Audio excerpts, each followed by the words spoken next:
रावलपिंडी में बड़ी संख्या में पाकिस्तानी सेना तैनात कर दी गई है। रावलपिंडी में 6 महीने के लिए सेना की तैनाती की गई है। पाकिस्तानी सेना की 3 कंपनियां सुरक्षा का जिम्मा संभालेंगी। पाकिस्तान के संविधान के अनुच्छेद 245 के तहत यह बड़ा फैसला लिया गया है।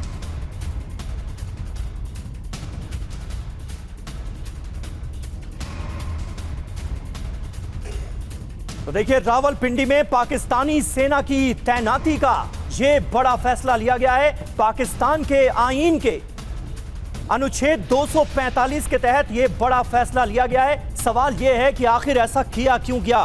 रावलपिंडी में सेना की तैनाती के मायने क्या है? सेना की 3 कंपनियां रावलपिंडी में उतार दी गई हैं।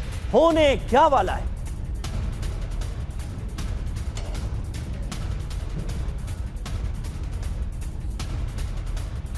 तो पाकिस्तान में कुछ बड़ा होने वाला है और इसके सबूत एक एक करके अब हम आपके सामने रखने जा रहे हैं। सबूत नंबर 1, रावलपिंडी में सेना की एंट्री हो गई है। सेना तैनात कर दी गई है। 3 कंपनियों के 400 से ज्यादा जवान यहां तैनात रहेंगे और यह तैनाती 1-2 दिनों के लिए नहीं बल्कि 6 महीने के लिए हुई है। संवेदनशील जगहों पर अब सेना के जवान तैनात होंगे। सुरक्षा व्यवस्था कड़ी होगी। प्रमुख सड़कों पर कड़ी निगरानी की जाएगी। अनुच्छेद 245 के तहत यह फैसला लिया गया है। पंजाब सरकार ने मांगी सेना। बड़ी बात यह है कि रावलपिंडी पाकिस्तान का एक बड़ा सैन्य केंद्र है। रावलपिंडी में अचानक सेना की तैनाती क्यों की गई? क्या किसी बड़े बदलाव की तैयारी है? क्या बहुत बड़े विरोध की आशंका है? 6 महीने की तैनाती जरूरी क्यों हुई? ये है वो बड़ा सवाल जिसके जवाब हम आज ढूंढने की करेंगे कोशिश। और ये तो अभी पहला सबूत है। एक एक करके आपके सामने कई सबूत आने जा रहे हैं। हमारे साथ मेजर जनरल संजय मेस्टन इस वक्त मौजूद हैं। ब्रिगेडियर शरदेंदु हमें ज्वाइन कर चुके हैं। डॉक्टर संदीप त्रिपाठी हमारे साथ मौजूद हैं, विदेश मामलों के जानकार। और सज्जाद अजहर पीरजादा जो कि वरिष्ठ पत्रकार हैं, सीनियर सहाफी हैं, पाकिस्तान से हमारे साथ मौजूद हैं। पीरजादा साहब, सबसे पहला सवाल आपसे, एक एक करके सबूत हम सामने रखेंगे लेकिन सबूत नंबर 1 की चर्चा सबसे पहले करते हैं। 6 महीने के लिए रावलपिंडी में सेना की तैनाती के मायने क्या हैं? यह फैसला क्यों लेना पड़ा, क्या बता सकते हैं आप?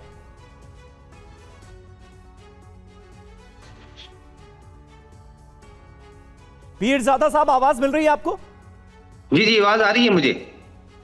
रावलपिंडी में सेना की तैनाती के मायने क्या हैं? आर्टिकल 245 के जरिए ये जो रावलपिंडी में सेना की 3 कंपनियों को तैनात करने का फैसला लिया गया है, सवाल सबसे बड़ा यह है कि आखिर होने क्या वाला है? देखिए, सबसे पहले गुड मॉर्निंग और लाहौर से बहुत बहुत प्रार्थनाएं, प्यार सब दोस्तों को हमारे, शुक्रिया, और हिंदुस्तानियों को भी। देखिए कि अब वो जमाना नहीं रहा कि दिल्ली से एक गवर्नर जनरल बैठे और रावलपिंडी से पूछे कि जी क्या हो रहा है पाकिस्तान में। तो पाकिस्तान की अपनी एक सिक्योरिटी है, एक आजाद मुल्क है पाकिस्तान, और सिक्योरिटी के हवाले से जो कदम उठाए जाते हैं वो उठाए जाते हैं। तो इसमें मुझे नहीं लगता कि चर्चा की कोई हम बात करें। चर्चा की बात कैसे नहीं है सर? चर्चा की बात तो बिल्कुल है पीरजादा साहब। ऐसे वक्त में ये सब कुछ हो रहा है जब पाकिस्तान में बहुत कुछ घट रहा है। रावलपिंडी जहां पर सेना का हेडक्वार्टर है, उस रावलपिंडी के सिविलियन इलाकों में भी सेना की तैनाती का फैसला लिया गया है। ये ऐसे ही तो नहीं हो गया, और ये तैनाती 1-2 दिनों के लिए भी नहीं हो रही, पूरे 6 महीने तक सेना की तैनाती होगी। तो क्या होने वाला है भाई, ये तो सवाल है।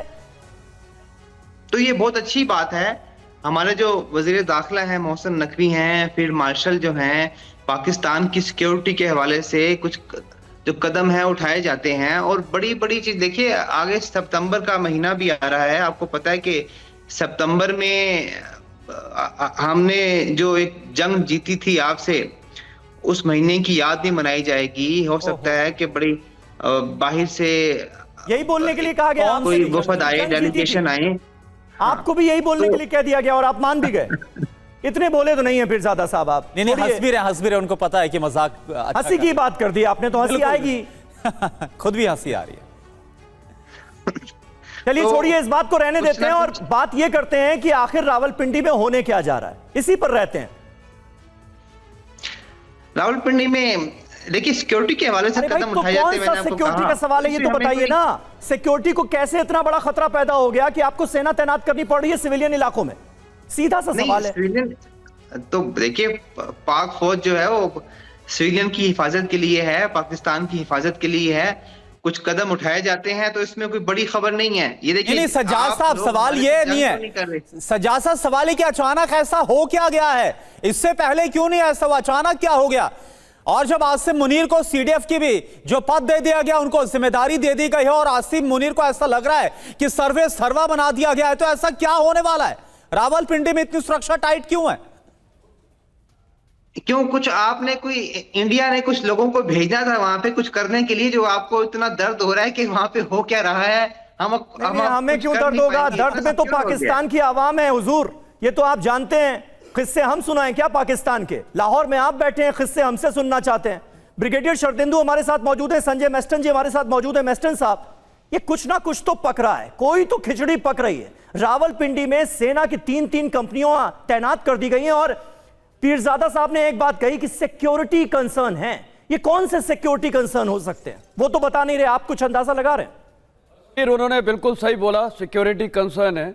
अब मैं एनालाइज करूंगा सिक्योरिटी कंसर्न्स क्या क्या हो सकते हैं। जी, सबसे बड़ा सिक्योरिटी कंसर्न है इमरान खान। वो सबसे बड़ा सिक्योरिटी कंसर्न है। आपको पता है जो सुप्रीम कोर्ट का जजमेंट था, हॉस्पिटल ट्रीटमेंट, और उनको 2 हफ्ते के लिए बोला था, वो वहाँ रह गए लेकिन तुरंत वापस भेज दिया और दूसरे जेल में भेजा। कहने का मतलब ये है कि साफ ये है कि पीटीआई वर्कर्स और जो वहाँ की आवाम है, उन्होंने एक ट्रेलर पाकिस्तान को दिखा चुके हैं कि किस प्रकार कोर कमांडर के घर और किस प्रकार मिलिट्री बेसिस पे उन्होंने हमला किया था। एक वो खतरा है क्योंकि वो कभी भी हो सकता है।